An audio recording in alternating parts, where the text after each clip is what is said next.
Somewhere in the year is the month you were born, and you probably think of it as random. A scheduling accident. Two people, a decision, 9 months, you.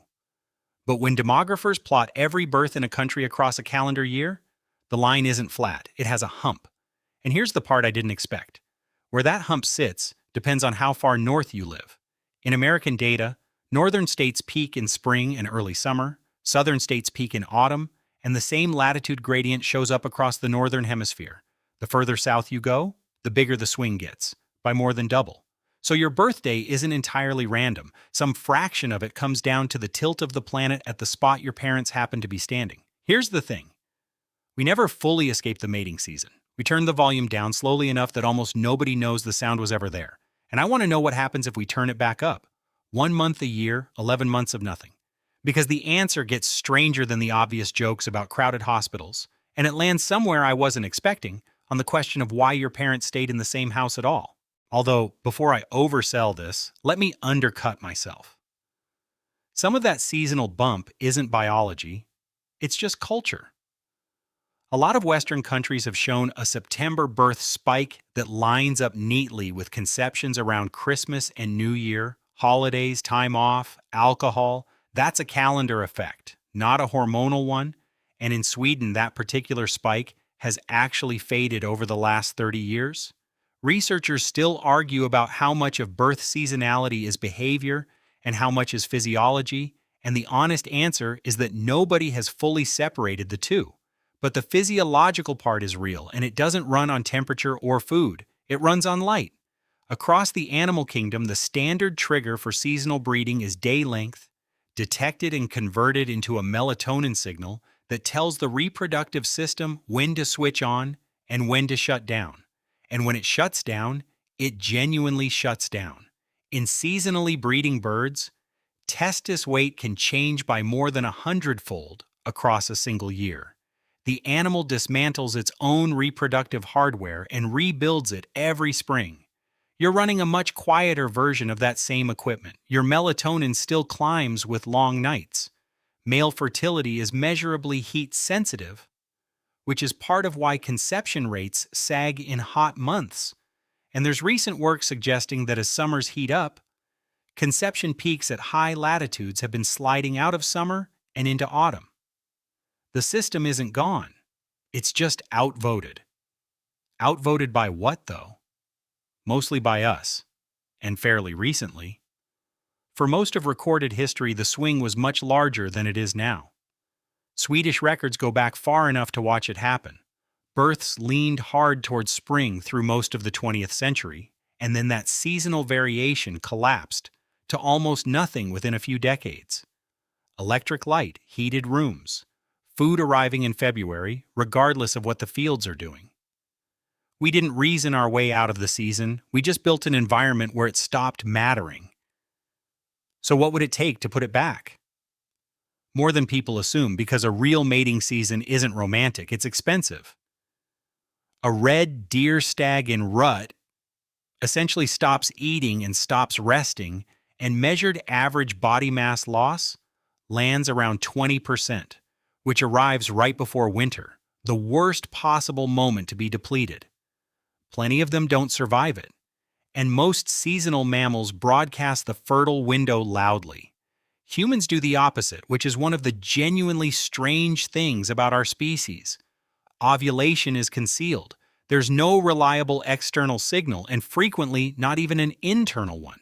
So a human mating season needs both switches thrown.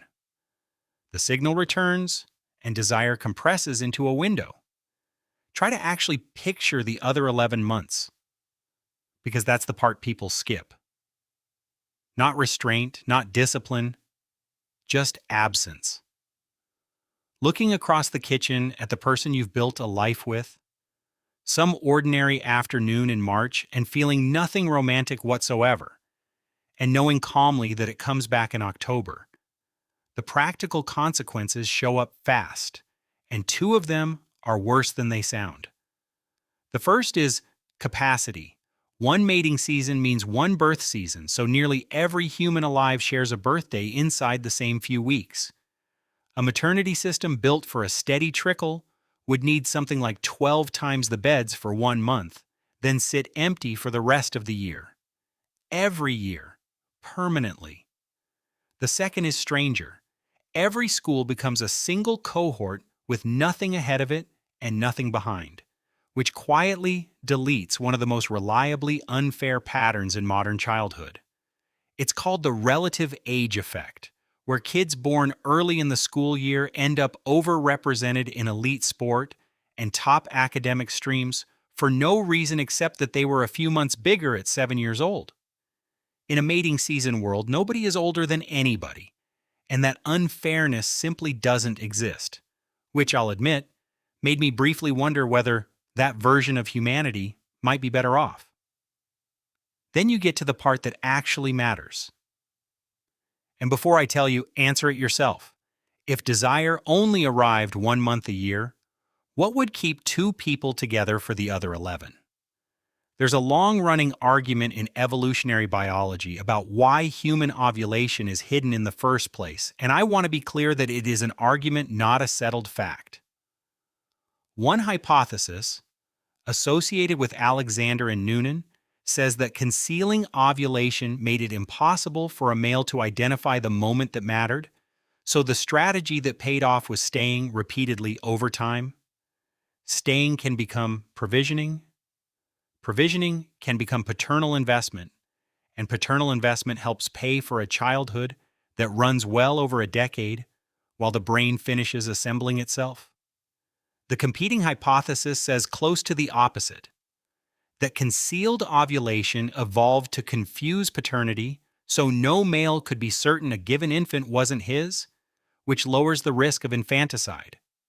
And when researchers mapped ovulation signals across primate family trees, the evidence actually leaned toward that second explanation. So I'm not going to tell you that year-round desire built the human family.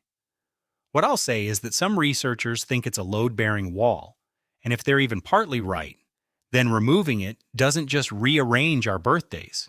It puts enormous pressure on whatever keeps 2 people in the same house in March. Human attachment isn't stored, it's maintained, mostly through small and deeply unromantic acts of attention. A bond that goes dormant 11 months out of 12 might survive. But it starts to look more like a reunion, and a reunion isn't quite the same thing as a life. Which leaves a conclusion I keep circling back to. We probably never eliminated our mating season. We stretched it until it covered the entire year, and then filled the stretched out space with everything we now call being human. Every love song, every anniversary, every message typed and deleted 4 times before sending, every marriage that outlived the feeling that started it. So when someone tells you humans are unique because we have no season, the more accurate version is that we have exactly one. It started a very long time ago, and it hasn't ended.